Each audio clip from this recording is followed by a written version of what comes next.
So welcome back, and delighted to have Michael Henderson and Rolla Ajawi now, who are going to talk to us about feedback impact or something like that. So over to you guys. Really looking forward to hearing your thoughts. Thanks, Simon. I'll just share my screen. Let's see if I can get that to work for us. There we go. So hopefully you can all see that screen. And in classic form, all my multiple screens have mucked up. Here we go, rightio. So, Roll and I've got a fantastic job of introducing some of the ideas that we had in the book. Now, I know most of you will have read the book, like doing all your good homework, but it's useful for us to travel back over, I think, some of the troubling thoughts that we had in the book, because it then has an impact on the notion of automation and also the feedback-rich environments, which I think is really timely to be talking about. So what we want to do is talk quickly about what is feedback. We won't spend too long on that. Why is it difficult to automate? Is it enough to simply create feedback-rich environments? Because there's an implication of creating feedback-rich environments and that's enough, or indeed, is it simple to create such environments? What does it mean when we talk about this? And how else could we imagine the role of automated, large data-driven approaches? Now, Simon, I did a nice little screenshot of you. Sorry, you came across a lot more serious on the screenshot than what you were in virtual life. So sorry about that screenshot. But I think the sweet spot that you identified is really a fascinating idea. And I agree that there seems to be so many overlaps between these two fields, and perhaps we're not actually so different after all. You're gonna have to forgive me because I haven't done a presentation around feedback for a little while now, which is strangely enough. So there's a few comics or cartoons that came out of a project that I absolutely love, and they're really useful talking points. This particular cartoon is really interesting. A lot of people get a lot of different things from it. The idea of the need for scale, because the human cannot read as many papers and engage with them in as much depth. Then there's the idea of the superficial and the depth of sort of interrogation of the student's work. So can a computer go deep and actually interrogate the argument that the student's asking? The thing that I pull out from this cartoon, though, is what's going on between these two people, that there's a dialogue. And in fact, that the student has already received some performance information, but is now asking for more, or is interrogating it in some way. And I think this dynamic is one of the hidden dynamics that we don't play enough with in our research around feedback.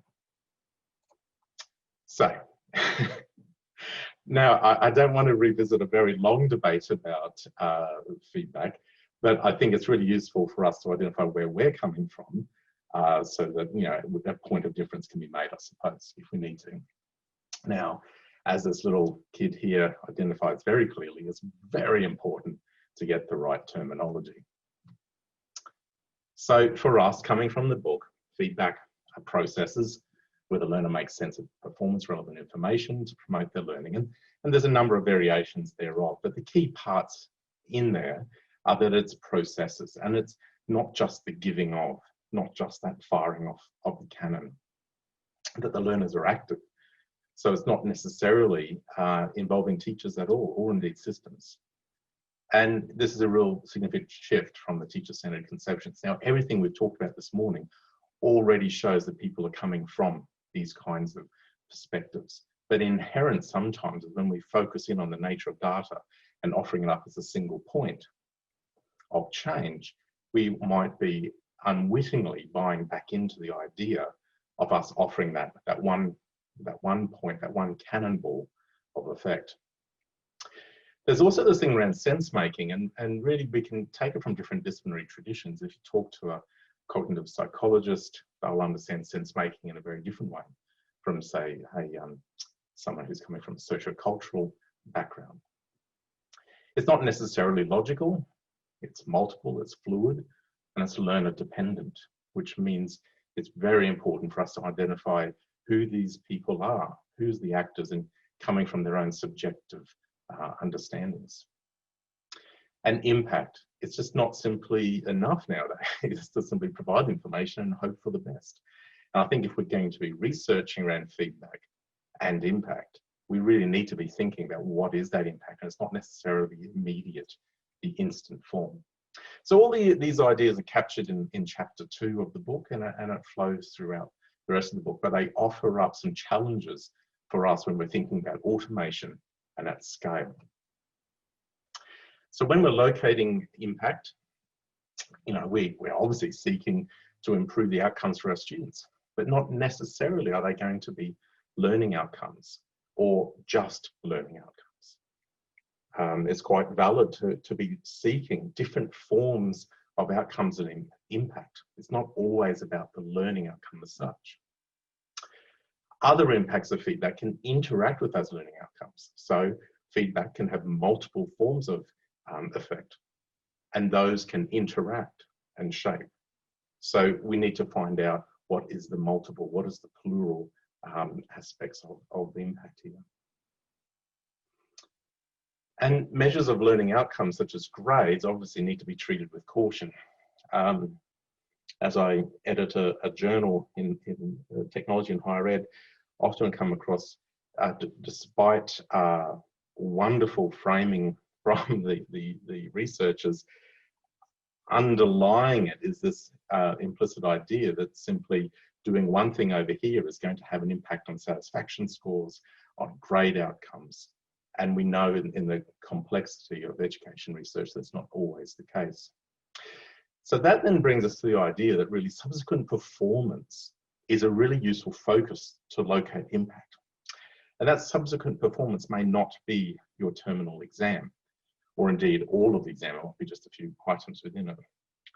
And so the looping diagram here is really sort of indicating that, well, there may be a performance and there may be some sort of feedback, information, generation and processing.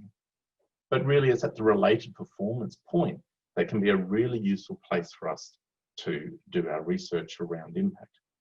The problem with that is we need to identify when those events occur, and they're not always built into the curriculum. But from a subjective point of view of the students, they may be able to identify related performances across their very varied student lives. It may not be just in that one particular class. It might be across multiple classes or over time. So how can we tie in their subjective experience, their experiences, their lived experiences, when it goes beyond the one class that we might be particularly looking at? So there's a really interesting challenge for us all. Now, the obvious one also is that impact may be of a number of different forms, from the cognitive, and I know there are some great experts here in the area of self-regulation, but also other forms of metacognition, such as evaluative judgment. And Joe, I think, is here as well and can talk about that, as well as the rest of the team. But then there's the affective or motivational, the relational, changed values, beliefs, identity, these harder, but arguably even more substantial effects on somebody and their approach to life and living and learning. There's also the intentional and unintentional impacts, and we don't often go hunting for unintentional, because indeed we often don't even know they're going to occur. So how can we track these things? There's also the issues around over time, that impacts may be delayed, that there may be instant effects of some sort, but also delayed ones, or indeed they may have ripples. Impacts may be plural, they may be cumulative, and they may interact and moderate upon each other. So whenever we simplify something and produce some data and offer that to the learner or to the educator, and we then track the changes, how do we know that's the only change occurring? How do we know that it's not something that we should also be looking at down the track? How do we know the interactions that are going on?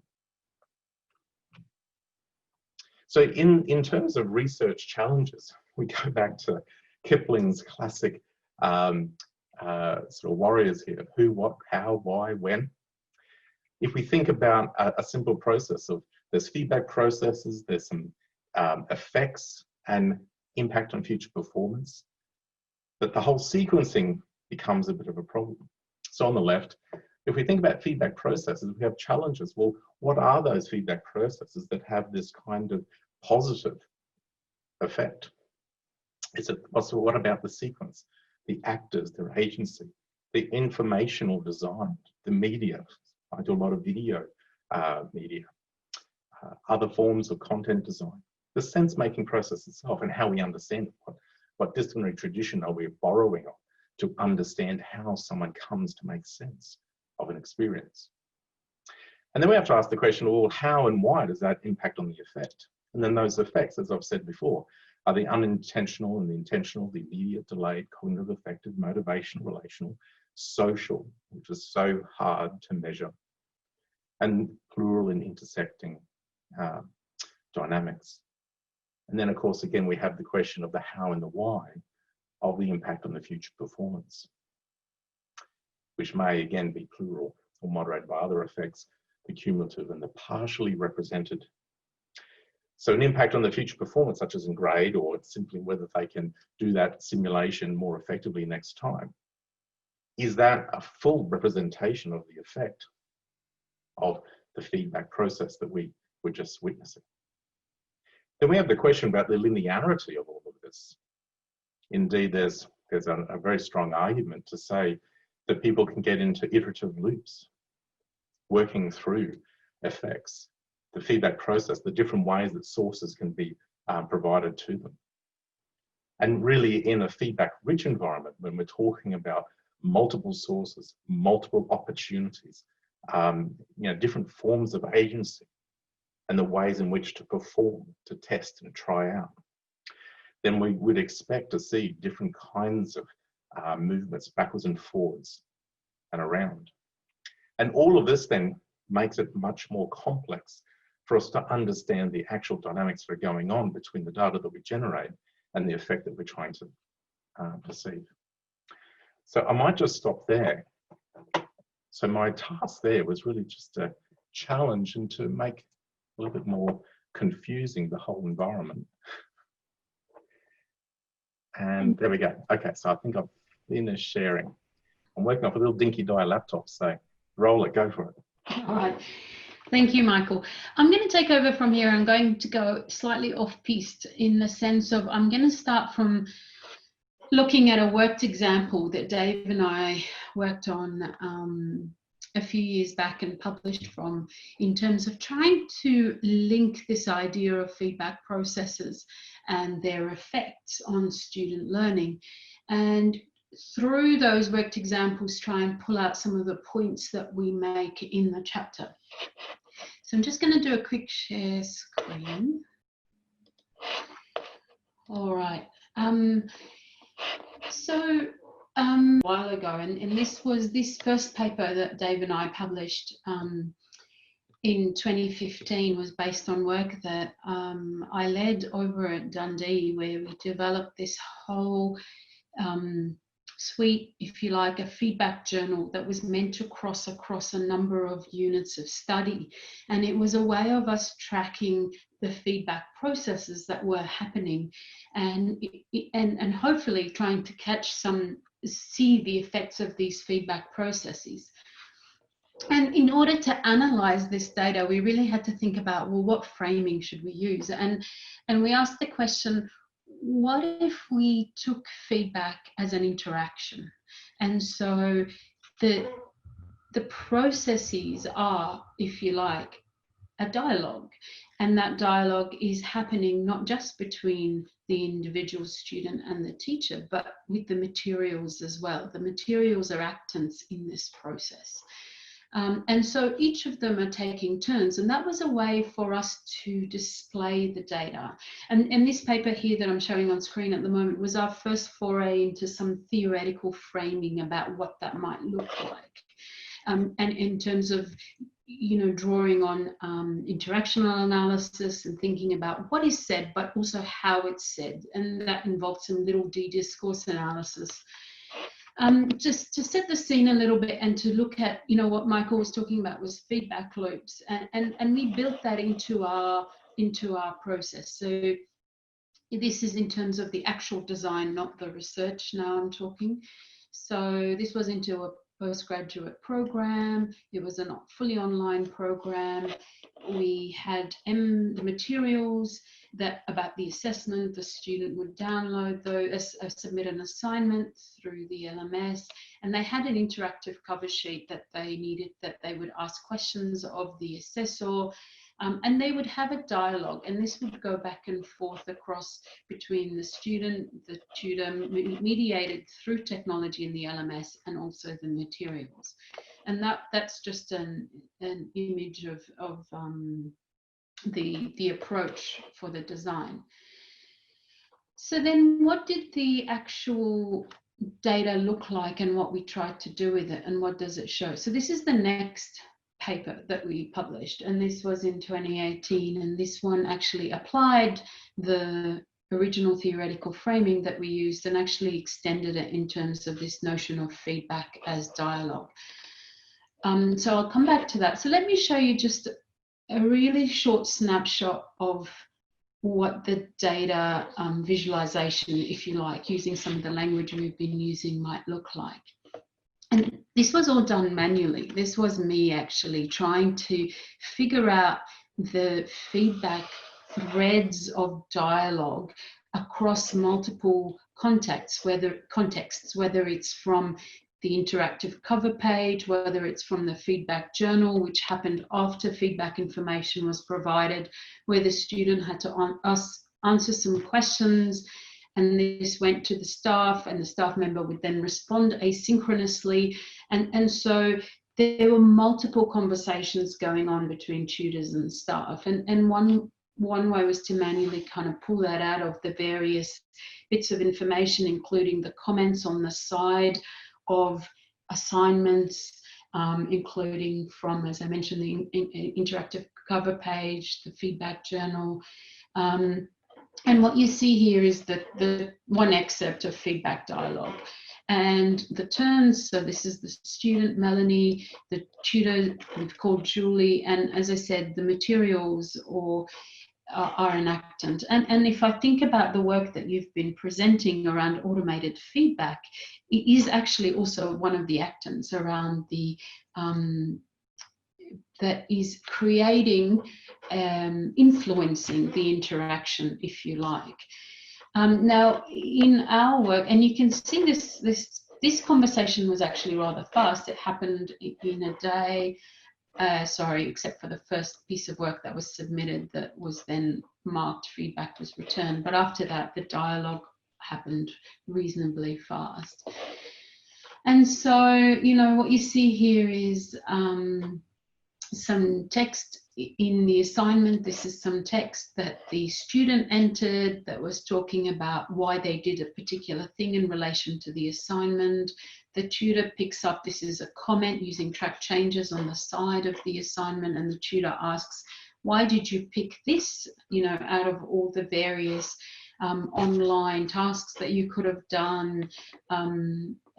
And so the student gets that assignment back, and there's these questions that your tutor has asked, and they're like, well, normally it would stop there. You hope that it raises some awareness in the student, and that question prompts further thinking and further doing.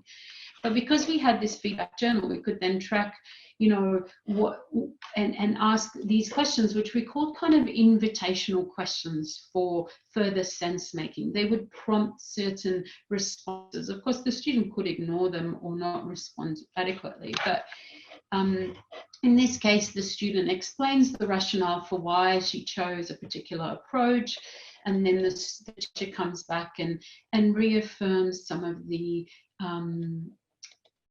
her own thoughts around, you know, social aspects of learning in this case. Now, why I chose this is because what you see here is a number of things that are interrelating, and not just, and this relates to what Michael was talking about, that effects come in lots of different shapes and sizes. Some of them are cognitive, so some of them are about, okay, I learned this about the actual assignment, but some of them are relational, and the relational matters. So for example, you know, they're talking about the social aspects of learning. This is a unit on teaching and learning 101. And then the tutor at the end says, as an aside, by the way, I'm going to see the opera beamed into Dundee local cinema. And that also creates a relational space. And why does that matter is that there is some research that shows that a relationship between, say, the tutor and the student influences the way the student interprets the information, but beyond that, it might actually lead to increased effort, regulation, and motivation to further engage in the task. And you see that here, you know, some of the politeness strategies and the types of things you might see in interactional dialogue, face-to-face. Yes, I think you're quite right about this. And then the student goes on to expand a little bit and closes off with have fun at the opera, which closes down the conversation, but is in recognition of this relational episode as well. So, I mean, I guess my question to you and the folks here who are into this big data and how, you know, I think some of this can actually be automated. A lot of the work we did here around the analysis was very much manual, as I said. It was really hard yakka in terms of the interpretation.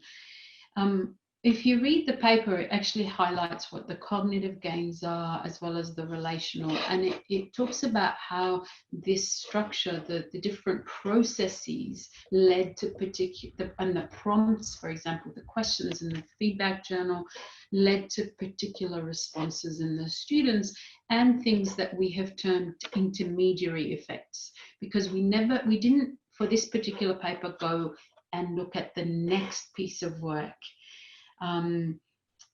I tried doing that for some of them, but what you needed is really good sequencing between activities, and beyond things like referencing, which actually you could track across multiple assignments and even across units of study. It was harder to pick up the thread of the conversation. It tended to have a natural end. And just to finish off, so I mentioned when we're looking, you know, one of the things we ended up doing is framing up interaction along 3 dimensions, and that's the cognitive, what's going on here. And so we coded for who's asking questions. Is there an invitation for the student to elaborate? Is there any reframing of ideas or critical evaluation? Any engagement, evidence of engagement beyond the task? There was social affective effects, and we looked for those in terms of certain language, like politeness strategies, like shifting from I to we, inclusive pronouns, different language around emotions, empathy, disclosure of things that are personal, which indicates trust, an acknowledgement of student emotional responses, and then support and encouragement and praise. So we popped those into the social affective, in the sense that praise might strengthen a relationship, but you still need to leverage that relationship for actual behavior change or learning. And then we interweave that with the structural. So what are the materials doing? What's the technology doing? What is the design of the task doing? So that we're not decontextualizing the dialogue. And that's about it. I mean, it's probably a lot clearer than I've just tried to explain in this in these few minutes. But I guess what I was trying to show is a worked example of how we've done it manually to try and track the effects of feedback on individual students. I don't know, Dave, if you want to elaborate on anything that I've talked about there. You're on mute. On mute, Dave. Sorry about that. Yeah, this was a course that didn't have any deadlines. I mean, it's a very radical idea that there weren't submission dates, and so the dialogue could continue for as long as the students wanted to. But I think one of the really interesting things was that it had a life of its own. So there were episodes of dialogue and they ended. and the fear that that teachers might have that this will just go on and on wasn't borne out. But I think the other thing that was interesting about it was that although there was inbuilt opportunities for dialogue, it was fostered, it was scaffolded in all sorts of ways through the portfolio and so on, the journal and so on. There's a relatively little take up of it, so that it's almost like you have to kind of build a design even further back than the design of this course that was already kind of very feedback aware course. And if you're going to get these things to work, we need to go back one step further. And for example, to align the opportunities where there's somewhere for the actions of the student in response to feedback information to land. So the landing place is a kind of an important kind of notion that I think we need for some of this discussion about feedback.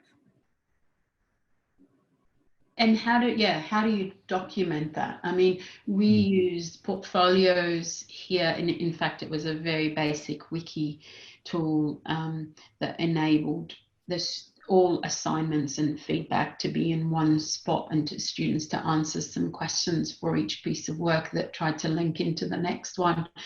But you could imagine, like, you know, I was the Big Brother house where they come into the room and they do a little bit of, you know, 30-second audio filming of what they're thinking and how they're feeling. You know, you could have a multimodal kind of feedback journal that did that, and then try and capture certain things. I mean, it's as exciting as you can be creative, really, as long as it aligned with the tasks that you're trying to do. Michael, I don't know if you wanted to wrap up anything. Yeah, sure. I'll do a quick little wrap. I'll go off beast as well then. So look, one of the things that struck me is, let's see if I can edit this.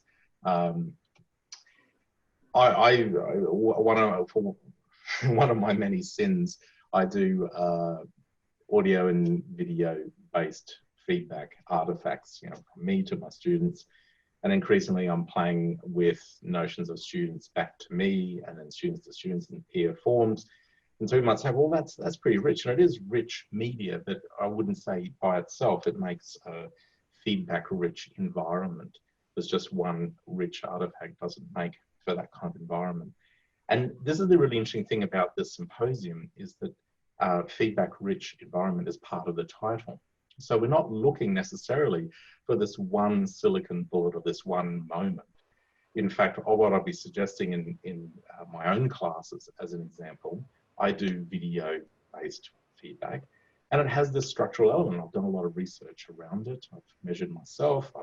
We've now sort of done various studies with, I think now, close to 200 different academics using similar systems, and we look at the structure, what goes into it, the length, the kinds of ways that students are reporting in terms of their satisfaction and their feeling enabled to carry on. We're looking at ways of trying to understand what does that mean in their future performance. So we're doing multiple measures. The interesting thing here is I can't really see how we can automate the provision of a video-based rich feedback, because it ticks a number of boxes. Now, sure, when computers get good enough, and I've already been talking to Dragon about somehow digitizing me and putting my voice into the system and becoming a virtual me, and I think that'd be quite fun. So if any of you are right into that, I'm not so techy as that, but I'd love to be a guinea pig, and I've got a lot of people to play with. But the thing about this, though, is through all my research, I can imagine a way to do automated processes of providing useful performance information to the educator. But in other aspects of my course, I've got a number of different performance moments where automated feedback processes can occur to the students. And this is the interesting thing, is sometimes I think we fall into the trap of just trying to find that one moment, or use that same process over and over and over again, and not always be thinking about the larger ecosystem across the whole course, the different ways and the different audiences of this kind of automated, you know, learning analytics. So I just thought I'd throw that out as well. because I'm really fascinated with the way in which we can use these automated processes simultaneously for students and educators, and sometimes one is going to be more valuable than the other because of the nature of the artifact or the particular design at the time. So we're just at the question time now. I'll just jump out of that.